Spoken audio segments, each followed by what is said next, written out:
ब्रह्मांड का सबसे खौफनाक राक्षस जिसके आगे सूरज भी बौना भारतीय वैज्ञानिकों ने खोला वो राज जिसे सुन दुनिया सन्न रह गई। 28,000 प्रकाश वर्ष दूर एक काला दानव निगल रहा प्रकाश। इसरो के एस्ट्रोसैट ने पकड़ी वो आवाज जो बदल देगी ब्रह्मांड की समझ।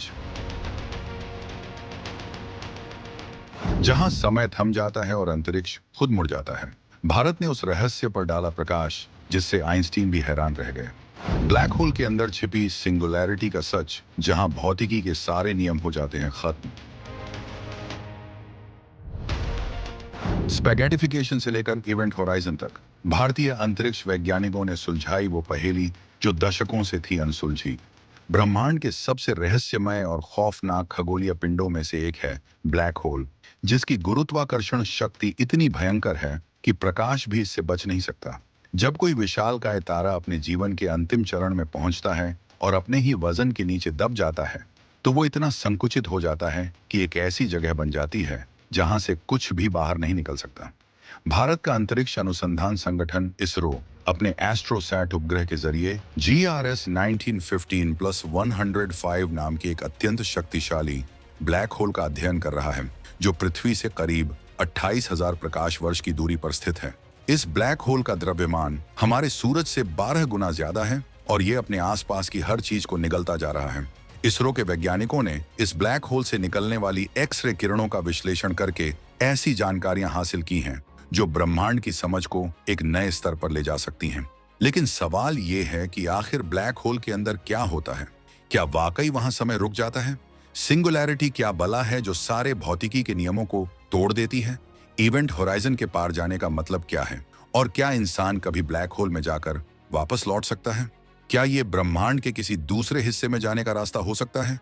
हम आपको इन सारे सवालों के जवाब इस वीडियो में देने वाले हैं, तो बने रहिए वीडियो पर लास्ट तक। वीडियो को लाइक और शेयर कीजिए और अपने विचार कमेंट में जरूर लिखिएगा। तो चलिए शुरुआत करते हैं उस चीज से जिसने पूरी दुनिया के वैज्ञानिकों को हैरान कर दिया है।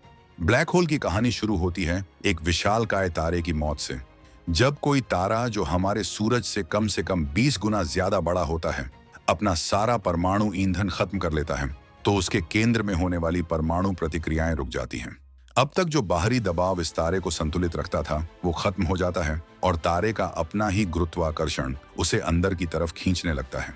ये प्रक्रिया इतनी तेज और विनाशकारी होती है कि कुछ ही सेकंडों में ये विशालकाय तारा एक अत्यंत छोटे से बिंदु में सिमट जाता है। इस घटना को सुपरनोवा कहते हैं, जिसमें एक जबरदस्त विस्फोट होता है और तारे की बाहरी परतें अंतरिक्ष में बिखर जाती हैं। लेकिन जो केंद्र बचता है वो इतना सघन और भारी हो जाता है कि अपने ही वजन के नीचे दबता चला जाता है। इस केंद्र का गुरुत्वाकर्षण इतना शक्तिशाली हो जाता है कि अंतरिक्ष और समय दोनों ही मुड़ जाते हैं। ये वो बिंदु है जहां से ब्लैक होल का जन्म होता है। अब ये समझना बेहद जरूरी है कि ब्लैक होल कोई ठोस वस्तु नहीं है, बल्कि ये अंतरिक्ष में एक ऐसा क्षेत्र है जहां गुरुत्वाकर्षण इतना प्रबल है कि कुछ भी उससे बच नहीं सकता। नासा के अनुसार ब्लैक होल में 3 मुख्य भाग होते हैं। सबसे बाहर इवेंट होराइजन, उसके अंदर फोटॉन स्फीयर और सबसे केंद्र में सिंगुलैरिटी। इवेंट होराइजन वो सीमा रेखा है जिसे पार करने के बाद वापसी नामुमकिन है। अगर आप इस सीमा को पार कर गए तो आप हमेशा के लिए ब्लैक होल के अंदर खींचते चले जाएंगे। प्रकाश की किरणें भी इस सीमा को पार करने के बाद बाहर नहीं निकल पाती, इसीलिए ब्लैक होल काला दिखाई देता है। वैज्ञानिकों का मानना है कि किसी ब्लैक होल के इवेंट होराइजन का आकार उसके द्रव्यमान पर निर्भर करता है। जितना बड़ा ब्लैक होल उतनी बड़ी उसकी सीमा रेखा। GRS 1915+105 जैसे ब्लैक होल का इवेंट होराइजन करीब 36 किलोमीटर व्यास का होता है, जबकि हमारी आकाशगंगा के केंद्र में मौजूद सुपर मैसिव ब्लैक होल का व्यास लाखों किलोमीटर में हो सकता है। अब आते हैं सबसे दिलचस्प और खौफनाक हिस्से पर। ब्लैक होल के अंदर क्या होता है? जब कोई वस्तु इवेंट होराइजन के पास पहुंचती है तो उस पर एक अजीब प्रभाव पड़ने लगता है, जिसे वैज्ञानिक स्पैगेटिफिकेशन कहते हैं। इस नाम से ही समझ आता है कि यह कितना भयानक अनुभव होगा।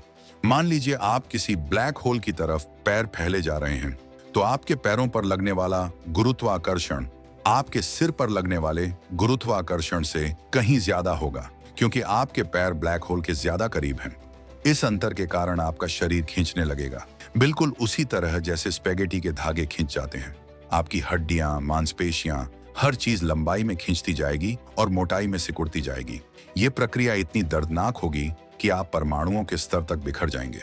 छोटे ब्लैक होल के मामले में ये स्पैगेटिफिकेशंस इवेंट होराइजन से पहले ही शुरू हो जाती है, लेकिन विशाल ब्लैक होल के मामले में आप इवेंट होराइजन को पार भी कर सकते हैं बिना तुरंत मरे, क्योंकि वहां गुरुत्वाकर्षण का अंतर थोड़ा कम होता है। लेकिन एक बार जब आप इवेंट होराइजन के अंदर चले जाते हैं तो आपका भाग्य तय हो चुका होता है। अब आप सीधे केंद्र की तरफ यानी सिंगुलैरिटी की तरफ खींचते चले जाएंगे। यहाँ समय और अंतरिक्ष की परिभाषा ही बदल जाती है। वैज्ञानिकों का मानना है कि इवेंट होराइजन के अंदर समय और स्थान की भूमिकाएं आपस में बदल जाती हैं। यानी जिस तरह बाहर की दुनिया में आप अलग अलग दिशाओं में जा सकते हैं, उसी तरह अंदर आप अलग अलग समय में जा सकते हैं, लेकिन सिंगुलैरिटी की तरफ जाना अनिवार्य हो जाता है। बिल्कुल उसी तरह जैसे बाहरी दुनिया में भविष्य की तरफ जाना अनिवार्य है। और अब बारी आती है उस सबसे रहस्यमय चीज की, सिंगुलैरिटी। ये ब्लैक होल के बिल्कुल केंद्र में स्थित एक ऐसा बिंदु है जहां सारा द्रव्यमान सिकुड़कर एक अनंत घनत्व वाले शून्य आयतन के बिंदु में समा जाता है। इसे समझना बेहद मुश्किल है क्योंकि ये हमारी सामान्य समझ से परे है। सिंगुलैरिटी में गुरुत्वाकर्षण अनंत हो जाता है और अंतरिक्ष समय की वक्रता भी अनंत हो जाती है। यहाँ भौतिकी के सारे ज्ञात नियम टूट जाते हैं। आइंस्टीन की जनरल रिलेटिविटी थ्योरी भी यहाँ काम नहीं करती और क्वांटम मैकेनिक्स भी जवाब दे जाती है। वैज्ञानिकों को नहीं पता कि सिंगुलैरिटी में वास्तव में क्या होता है, क्योंकि हम वहां से कोई जानकारी नहीं निकाल सकते। कुछ सिद्धांतों के अनुसार सिंगुलैरिटी एक बिंदु नहीं बल्कि एक छल्ले के आकार की संरचना हो सकती है, खासकर घूमते हुए ब्लैक होल के मामले में। कुछ भौतिक विज्ञानी मानते हैं कि क्वांटम गुरुत्वाकर्षण के सिद्धांत, जो अभी तक पूरी तरह विकसित नहीं हुए हैं, शायद सिंगुलैरिटी के रहस्य को सुलझा सकें। हाल के कुछ अध्ययनों में सुझाव दिया गया है कि सिंगुलैरिटी में द्रव्यमान का घनत्व अनंत नहीं बल्कि बेहद उच्च लेकिन सीमित हो सकता है। अगर ये सही साबित होता है तो ये भौतिकी में एक क्रांति ला सकता है। कुछ सिद्धांत ये भी कहते हैं कि ब्लैक होल वर्महोल की तरह काम कर सकते हैं और ब्रह्मांड के किसी दूसरे हिस्से में या किसी दूसरे ब्रह्मांड में खुल सकते हैं, लेकिन अभी तक इसका कोई प्रमाण नहीं मिला है और ये केवल सैद्धांतिक संभावनाएं हैं। व्हाइट होल का सिद्धांत भी इससे जुड़ा है, जो ब्लैक होल के बिल्कुल उलट होता है, यानी ऐसी जगह जहां से सब कुछ बाहर निकलता है लेकिन कुछ अंदर नहीं जा सकता। लेकिन अभी तक किसी ने व्हाइट होल को देखा नहीं है। अब बात करते हैं भारत के उस शानदार योगदान की जिसने ब्लैक होल के रहस्यों को समझने में नई राह दिखाई है। इसरो का एस्ट्रोसैट भारत की पहली समर्पित खगोल विज्ञान अंतरिक्ष वेधशाला है, जिसे 28 सितंबर 2015 को लॉन्च किया गया था। ये उपग्रह विभिन्न तरंगदैर्ध्य में खगोलीय पिंडों का अध्ययन करता है, खासकर एक्सरे और अल्ट्रावायलेट किरणों में। एस्ट्रोसैट के LAXPC large area X-ray proportional counter उपकरण ने GRS 1915+105 ब्लैक होल का गहन अध्ययन किया है। ये ब्लैक होल अपनी तरह का सबसे चमकीला और सबसे भारी स्टेलर ब्लैक होल है जो हमारी आकाशगंगा में है। इसरो के वैज्ञानिकों ने इस ब्लैक होल से निकलने वाली एक्सरे किरणों के पैटर्न में कुछ अनोखी लय और बदलाव देखे हैं। जुलाई 2025 में इसरो ने बताया कि एस्ट्रोसैट ने इस ब्लैक होल की एक्सरे तीव्रता में अनियमित उतार चढ़ाव देखे हैं, जो इस बात की ओर इशारा करते हैं कि ब्लैक होल के आसपास की एक्रीशन डिस्क, वो घूमती हुई गैस और धूल की डिस्क जो ब्लैक होल में गिर रही होती है, में कुछ जटिल भौतिकीय प्रक्रियाएं चल रही हैं। वैज्ञानिकों ने पाया कि ये ब्लैक होल कभी-कभी अचानक से अत्यधिक मात्रा में एक्सरे विकिरण छोड़ता है, जिसे एक्स-रे फ्लेयर कहते हैं। इन फ्लेयर्स का अध्ययन करके वैज्ञानिक समझने की कोशिश कर रहे हैं कि ब्लैक होल के आसपास का पदार्थ कैसे व्यवहार करता है और कैसे ये ऊर्जा पैदा करता है। इसरो की ये खोज इसीलिए भी महत्वपूर्ण है क्योंकि ये भारतीय वैज्ञानिकों को ब्लैक होल भौतिकी के क्षेत्र में विश्व मंच पर स्थापित करती है। अक्टूबर 2025 में इसरो ने XPoSat X-ray polarimeter satellite mission पर एक राष्ट्रीय बैठक आयोजित की, जिसमें ब्लैक होल अध्ययन की नई दिशाओं पर चर्चा की गई। एक्सपोसैट दुनिया का दूसरा ऐसा उपग्रह है जो एक्स-रे किरणों के ध्रुवीकरण पोलराइजेशन का अध्ययन करता है, जो ब्लैक होल और न्यूट्रॉन सितारों के चुंबकीय क्षेत्रों को समझने में मदद करेगा। ब्लैक होल सिर्फ एक प्रकार के नहीं होते, बल्कि वैज्ञानिकों ने इन्हें मुख्य रूप से 3 श्रेणियों में बांटा है। पहले हैं स्टेलर ब्लैक होल्स, जो किसी विशालकाय तारे की मृत्यु से बनते हैं और जिनका द्रव्यमान सूरज के 3 से 20 गुना के बीच होता है। GRS 1915+105 इसी श्रेणी में आता है। दूसरे हैं सुपरमैसिव ब्लैक होल, जो आकाश गंगाओं के केंद्र में पाए जाते हैं और जिनका द्रव्यमान सूरज के लाखों या अरबों गुना होता है। हमारी मिल्की वे आकाश गंगा के केंद्र में भी एक सुपरमैसिव ब्लैक होल है, जिसे सैजिटेरियस A स्टार कहते हैं, जिसका द्रव्यमान हमारे सूरज से लगभग 4 मिलियन गुना ज्यादा है। तीसरी श्रेणी है इंटरमीडिएट मास ब्लैक होल्स, जो स्टेलर और सुपरमैसिव के बीच के आकार के होते हैं। हाल ही में वैज्ञानिकों ने इस तीसरी श्रेणी के ब्लैक होल के नए प्रमाण खोजे हैं। नासा के जेम्स वेब स्पेस टेलीस्कोप ने 2025 में एक ऐसे ब्लैक होल की खोज की है जो प्रारंभिक ब्रह्मांड में सीधे गैस के बादल के ढहने से बना हो सकता है, बिना किसी तारे की मृत्यु के।